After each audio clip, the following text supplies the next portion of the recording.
जय हिंद साथियों, आशा करता हूँ आप सभी लोग अच्छे होंगे, मस्त होंगे और अपने परीक्षा की प्रिपरेशन भी अच्छे से कर रहे होंगे। कल साथी जो वीडियो हम लोगों ने डिस्कस किया था आपके साथ मिडाइवल हिस्ट्री का, साथ ही उसी का पार्ट नंबर 2 है। इससे पहले बच्चों इसका पार्ट नंबर 1 हम लोग डिस्कस कर चुके हैं। अगर आप उनको नहीं देखे हैं प्लेलिस्ट सेक्शन में जाके देख सकते हैं। आते हैं डायरेक्टली साथियों अपना प्रश्न देखते हैं। पहला प्रश्न आपका पूछ रखा है इसमें कि निम्नलिखित में से कौन सा एक बच्चों फतेहपुर सीकरी में स्थित नहीं है। क्या साथी पंचमहल, मोती मस्जिद या फिर बच्चों सलीम चिश्ती का मकबरा या फिर बच्चों मरियम पैलेस। आप सभी को पता होगा बच्चों पंचमहल और सलीम चिश्ती का मकबरा, मरियम पैलेस, ये सब बच्चों आपका फतेहपुर सीकरी में स्थित है। जबकि बच्चों मोती मस्जिद आपका फतेहपुर सीकरी में नहीं है। तो ऑप्शन नंबर बी में दे रखा है, तो ऑप्शन नंबर बी साथी इसका करेक्ट आंसर हो जाएगा। आते हैं अपना अगला प्रश्न देखते हैं। यानी प्रश्न नंबर बच्चों 32 आपका क्या पूछा है। ये आपसे पूछ रखा है बच्चों अकबर द्वारा बनवाए गए उपासना भवन का क्या नाम था। क्या बच्चों दीवान ए खास या फिर दीवान ए आम या फिर बच्चों इबादत खाना या फिर बच्चों बुलंद दरवाज़ा। तो आप सभी साथी इसका करेक्ट आंसर बताने की कोशिश करें। जो बच्चों अकबर द्वारा बनाया गया उपासना भवन था उसका नाम क्या था। तो क्या था साथी, आप इसका आंसर आप ऑप्शन नंबर सी को बताएंगे। तो ऑप्शन नंबर सी में इबादत खाना दे रखा है, तो ऑप्शन नंबर सी साथी इसका करेक्ट आंसर हो जाएगा। अगले प्रश्न का साथी आंसर आप देंगे कमेंट बॉक्स में। इसका बच्चों मैं आंसर आपको नहीं दूंगा।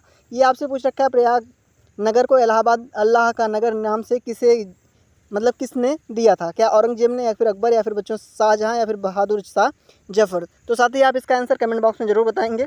अगला प्रश्न साथी 35 नंबर, ये आपका क्या पूछा है। ये पूछ रखा है कि साथी आपसे कि अकबर के शासनकाल में भू राजस्व सुधारों के लिए कौन उत्तरदायी था। क्या बच्चों बीरबल था या फिर टोडरमल था या जयसिंह था या फिर बच्चों बिहारी मल था। आप सभी जानते होंगे साथी अकबर के शासनकाल में भू राजस्व सुधारों का जो उत्तरदायी था वो आपका बच्चों टोडरमल था। तो ऑप्शन नंबर किस में दे रखा है, तो ऑप्शन नंबर बी में टोडरमल का नाम दे रखा है। तो ऑप्शन नंबर बी साथी इसका करेक्ट आंसर भी हो जाएगा। बढ़ते हैं अपने अगले प्रश्न की ओर। यानी प्रश्न नंबर 36 आपका साथी क्या पूछ रखा है। ये बच्चों काफ़ी इंपॉर्टेंट प्रश्न है, आपका MTS के एग्जाम में पूछा भी गया है।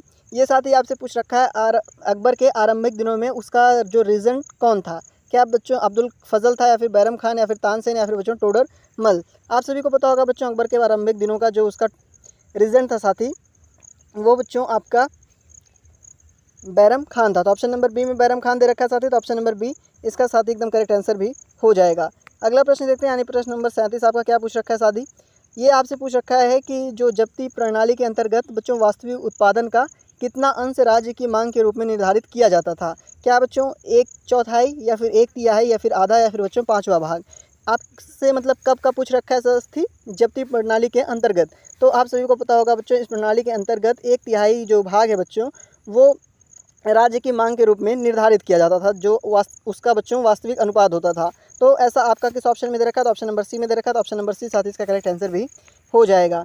अगला प्रश्न क्या पूछ रखा है। ये साथी आपसे पूछ रखा है अकबर के दरबार में सबसे प्रसिद्ध संगीतकार तानसेन का मूल्य नाम क्या था। बच्चों जो तानसेन है उनका मूल्य नाम क्या बच्चों लाल कुलवंत था या फिर बंदा बहादुर था या फिर बच्चों राम तनु पांडे था या फिर बच्चों मार्कंडे पांडे था। आप सभी जानते होंगे बच्चों संगीतकार तानसेन का जो मूल नाम था वो बच्चों रामतनु पांडे था।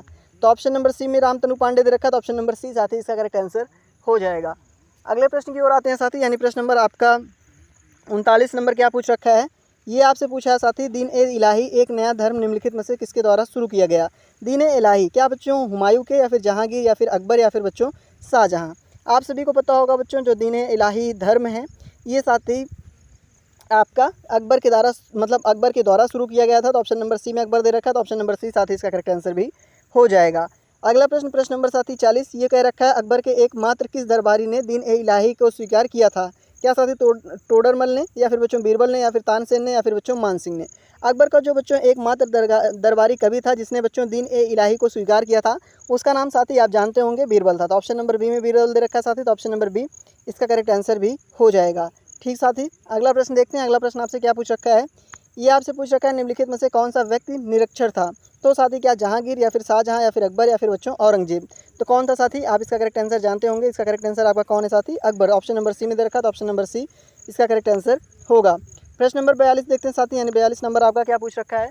ये आपसे पूछ रखा है निम्नलिखित में से सही जोड़ा कौन सा है। क्या बच्चों आशम खां का अकबर के साथ या फिर बच्चों आदम खान का अकबर के साथ या फिर बैरम खान का अकबर या फिर बच्चों शाइस्ता खान का अकबर के साथ। इनमें बच्चों सही जोड़ा कौन सा सही दे रखा है यही आपको बताना है। तो बच्चों बैरम खान का अकबर के साथ ऑप्शन नंबर सी इसका करेक्ट आंसर हो जाएगा साथी। अगला प्रश्न देखते हैं। यानी प्रश्न नंबर साथी आपका 43 नंबर। ये आपसे पूछ रखा है बच्चों, निम्नलिखित में से किस मुगल सम्राट को हिंदी गीतों का रचना का श्रेय प्राप्त है। ऐसा कौन सा बच्चों इसमें मुगल सम्राट है जिसको हिंदी गीतों का बच्चों रचना का श्रेय दिया जाता है? क्या बाबर को, या फिर अकबर को, या फिर बच्चों जहांगीर को, या फिर शाहजहां को? तो आप सभी जानते होंगे साथी किसको, तो अकबर को दिया जाता है। तो ऑप्शन नंबर बी में अकबर दे रखा है साथी, तो ऑप्शन नंबर बी इसका एकदम सटीक आंसर भी साथी हो जाएगा। अगला प्रश्न देखते हैं, यानी प्रश्न नंबर साथी 44 क्या पूछा है। ये आपसे पूछ रखा है बच्चों, जब ईस्ट इंडिया कंपनी का गठन हुआ था उस समय भारत का मुगल बादशाह कौन था? बच्चों जब ईस्ट इंडिया कंपनी का गठन हुआ तो उस समय जो मुगल बादशाह था, क्या अकबर था, या फिर जहांगीर, या फिर हुमायूं, या साथी औरंगजेब? आप सभी को पता होगा बच्चों कौन था, अकबर था। तो ऑप्शन नंबर ए में अकबर दे रखा है साथी, तो ऑप्शन नंबर ए इसका करेक्ट आंसर हो जाएगा। ठीक है साथी, कह रखा है ईस्ट इंडिया कंपनी गठन जब हुआ था उस समय भारत का मुगल शासक तो अकबर था साथी, तो ऑप्शन नंबर ए इसका करेक्ट आंसर हो जाएगा। अगले प्रश्न की चर्चा करते हैं साथी। अगला प्रश्न यानी प्रश्न नंबर आपका 45 क्या पूछ रखा है। ये बच्चों आपसे पूछ रखा है, निम्न में से कौन सा अकबर द्वारा अपनाया गया सुधार उपाय नहीं है? क्या बच्चों दाग, या फिर बच्चों मनसबदारी प्रणाली, या फिर बच्चों इक्ता प्रणाली, या फिर जब्ती? आप सभी को पता होगा बच्चों, जो अकबर द्वारा अपनाया गया सुधार उपाय था वो इनमें से साथी आपका बच्चों दाग भी था, मनसबदारी प्रणाली भी थी और जब्ती भी थी। जबकि इक्ता प्रणाली बच्चों ये अकबर के द्वारा नहीं अपनाई गई थी। तो ऑप्शन नंबर इसमें पूछ रखा है साथी नहीं, तो ऑप्शन नंबर सी इसका करेक्ट आंसर भी हो जाएगा। अगले प्रश्न की ओर बढ़ते हैं साथी, यानी प्रश्न नंबर आपका 46 क्या पूछ रखा है। ये आपसे साथी पूछ रखा है कि मुगल चित्रकारी ने किस शासन काल में अपना प्रकाष्ठा प्राप्त की? क्या बच्चों शाहजहां के काल में, या फिर अकबर के, या फिर जहांगीर के, या फिर साथी औरंगजेब के? तो बच्चों जो मुगल चित्रकारी है बच्चों, ये साथी आपको पता होगा कि जहांगीर के समय में, दैट मीन जहांगीर के शासनकाल में बच्चों प्रकाष्ठा को प्राप्त हुआ था। तो ऑप्शन नंबर सी में दे रखा है इनका नाम, तो ऑप्शन नंबर सी साथी इसका करेक्ट आंसर भी हो जाएगा। अगले प्रश्न की तरफ बढ़ते हैं साथी। अगला प्रश्न आपका क्या पूछ रखा है। ये पूछ रखा है जहांगीर का अर्थ क्या है? क्या बच्चों राष्ट्र का अधिपति, या फिर बच्चों महाअधिपति, या फिर विश्व विजेता, या फिर बच्चों सत युद्धों का नायक? तो बच्चों आप सभी को पता होगा जो जहांगीर का अर्थ है वो दिए गए ऑप्शंस में से साथी विश्व विजेता है। तो ऑप्शन नंबर सी में दे रखा है ऐसा, तो ऑप्शन नंबर सी साथी इसका करेक्ट आंसर भी हो जाएगा। आते हैं अपना अगला प्रश्न देखते हैं, यानी प्रश्न नंबर साथी 48 क्या पूछा है। ये आपसे पूछ रखा है, निम्न में से किस मुगल सम्राटों ने स्वयं अपनी आत्मकथा लिखी थी? क्या बच्चों शाह आलम और फारूक सियर ने, या फिर बाबर और जहांगीर ने, या फिर जहांगीर और शाहजहां ने, या फिर बच्चों औरंगजेब और अकबर ने? तो बच्चों ऐसे कौन से मुगल सम्राट थे जिन्होंने अपनी स्वयं आत्मकथा लिखी थी? तो आप सभी को पता होगा बच्चों बाबर और जहांगीर ने। तो ऑप्शन नंबर बी में दे रखा है बाबर और जहांगीर, तो ऑप्शन नंबर बी इसका करेक्ट आंसर साथी हो जाएगा। अगला प्रश्न देखते हैं, यानी प्रश्न नंबर साथी आपका 49 क्या पूछ रखा है। ये आपसे पूछ रखा है बच्चों, चित्रकारी किसके शासनकाल में दौरान अपने उच्चतम स्तर पर पहुंची? क्या अकबर के, औरंगजेब के, या फिर जहांगीर, या फिर बच्चों शाहजहां? तो आप सभी को बच्चों उच्चतम स्तर पर पहुंचाने वाले चित्रकारी शासनकाल का नाम बताना है, जिसके शासनकाल में पहुंची हो। तो किसके शासनकाल में पहुंची थी बच्चों? जहांगीर के। तो ऑप्शन नंबर सी में जहांगीर दे रखा है, तो ऑप्शन नंबर सी साथी इसका करेक्ट आंसर भी हो जाएगा। अगला प्रश्न प्रश्न नंबर यानी साथी 50 आपका क्या पूछ रखा है। ये आपसे पूछा है, निम्नलिखित में से किस स्थान पर भारतीय विरासत का लघु चित्रकारी का विकास हुआ? क्या बच्चों गुलेर, या फिर मेवाड़, या फिर बूंदी, या फिर बच्चों आपका किशनगढ़? तो बच्चों आपको बताना है भारतीय विरासत का जो लघु चित्रकारी का विकास हुआ था वो बच्चों किस स्थान पर, तो किस स्थान पर हुआ था साथी? ये आपका मेवाड़ में हुआ था। तो ऑप्शन नंबर बी में मेवाड़ दे रखा है, तो साथी तो ऑप्शन नंबर बी भी इसका करेक्ट आंसर हो जाएगा। अगले प्रश्न की चर्चा करते हैं साथी, यानी प्रश्न नंबर 51। ये पूछ रखा है, इंग्लैंड में तत्कालीन राजा जेम्स एक द्वारा जहांगीर के शाही दरबार में राजदूत के रूप में निम्नलिखित में से किसको भेजा गया था? बच्चों जो इंग्लैंड के तात्कालिक राजा उस समय हुए थे जिनका नाम जेम्स प्रथम था, बच्चों उनके द्वारा जहांगीर के शाही दरबार में जो राजदूत आया था उसका नाम पूछा है। क्या बच्चों जॉन हॉकिंस था, या फिर विलियम टॉड था, या फिर सर थॉमस था, या फिर बच्चों सर वाल्टर रेले था?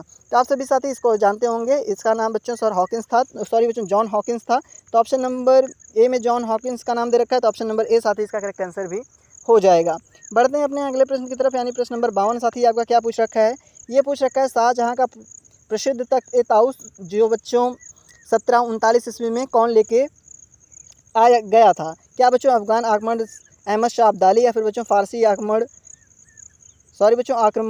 इसमें लिखा आक्रमक नादिर शाह, या फिर बच्चों मंगोल आक्रमक चंगेज़ खां, या फिर बच्चों ब्रिटिश ईस्ट इंडिया कंपनी? तो आप सभी साथी बताएं, जो शाहजहां थे उनका जो प्रसिद्ध तख्त-ए-ताउस है वो कौन लेके गया था? कौन लेके गया था साथी? आप सभी जानते होंगे जो इसको लेके गया था उनका नाम बच्चों फारसी आक्रमक नादिर शाह था। तो ऑप्शन नंबर बी में दे रखा है साथी, तो ऑप्शन नंबर बी इसका करेक्ट आंसर हो जाएगा। अगले प्रश्न की चर्चा करते हैं, यानी प्रश्न नंबर 53 क्या पूछा है। ये पूछ रखा है, विश्व प्रसिद्ध तख्त-ए-ताउस निम्नलिखित में से किस मुगल भवन में रखा गया? क्या बच्चों फतेहपुर सीकरी में दीवाने खास, या फिर आगरा का नया किला, या फिर बच्चों दिल्ली में लाल किले का रंग महल, या फिर बच्चों दिल्ली में लाल किले का दीवाने आम? तो बच्चों तख्त-ए-ताउस किस मुगल भवन में रखा गया यही पूछा है। तो कहाँ रखा गया बच्चों? दिल्ली के लाल किले आपका दीवाने आम में। तो ऑप्शन नंबर किस में दे रखा है, तो ऑप्शन नंबर डी में साथी दे रखा है। तो ऑप्शन नंबर डी इसका करेक्ट आंसर भी हो जाएगा। बढ़ते हैं साथी अपने अगले प्रश्न की ओर, यानी प्रश्न नंबर 54 आपका क्या पूछ रखा है। ये आपसे साथी पूछ रखा है, मोती मस्जिद निम्न से किस नगर में स्थित है। क्या आगरा में, या फिर जयपुर, या फिर लाहौर, या फिर बच्चों अहमदाबाद। मोती मस्जिद आप सभी को पता होगा बच्चों आगरा में स्थित है। तो ऑप्शन नंबर ए में आगरा दे रखा है। तो ऑप्शन नंबर ए साथी इसका करेक्ट आंसर भी हो जाएगा। अगला प्रश्न देखते हैं साथी, यानी प्रश्न नंबर आपका 55 क्या पूछा है। ये पूछ रखा है, शाहजहां ने निम्नलिखित में से किस शहर को मोती मस्जिद बनवाई, मतलब किस शहर में मोती मस्जिद बनवाई थी। शाहजहां ने आप सभी को पता होगा साथी बच्चों आगरा में ये मोती मस्जिद बनवाई थी। इससे पहले प्रश्न में भी यही था। तो ऑप्शन नंबर सी इसका करेक्ट आंसर साथी हो जाएगा। अगला प्रश्न है, औरंगजेब के बाद उसका कौन सा बेटा बहादुर शाह के नाम से भारत का सम्राट बना। औरंगजेब का बच्चों कौन सा बेटा था, क्या बच्चों काम बख्श था, या फिर मोहम्मद मुअज़्ज़ज़ था, या फिर बच्चों मोहम्मद आज़म था, इनमें से कोई नहीं। तो आप सभी को साथी इसका करेक्ट आंसर पता होगा, क्या होगा, मोहम्मद मुअज़्ज़म। तो किस ऑप्शन में दे रखा है, तो ऑप्शन नंबर बी में साथी दे रखा है। तो ऑप्शन नंबर बी इसका करेक्ट आंसर हो जाएगा। बढ़ते हैं अपने अगले प्रश्न की तरफ, यानी प्रश्न नंबर साथी आपका 57 क्या पूछा है। ये पूछ रखा है, निम्नलिखित में से औरंगजेब का उत्तराधिकारी कौन था। क्या बच्चों आजम था, या फिर काम बख्श था, या फिर अकबर द्वितीय था, या फिर बच्चों मुअज़्ज़म था। तो औरंगजेब का जो बच्चों उत्तराधिकारी था वो आप सभी जानते हैं मुअज़्ज़म था। तो ऑप्शन नंबर डी इसका करेक्ट आंसर साथी होगा। अगला प्रश्न देखते हैं साथी, प्रश्न नंबर आपका 58 क्या पूछा है। ये पूछ रखा है, निम्न में से कौन अंतिम मुगल सम्राट थे। क्या बच्चों आलमगीर द्वितीय, या फिर शाह आलम द्वितीय, या फिर बच्चों अकबर बहादुर शाह द्वितीय, या फिर बच्चों अकबर द्वितीय। तो आपके बच्चों अंतिम मुगल सम्राट के बारे में पूछा है।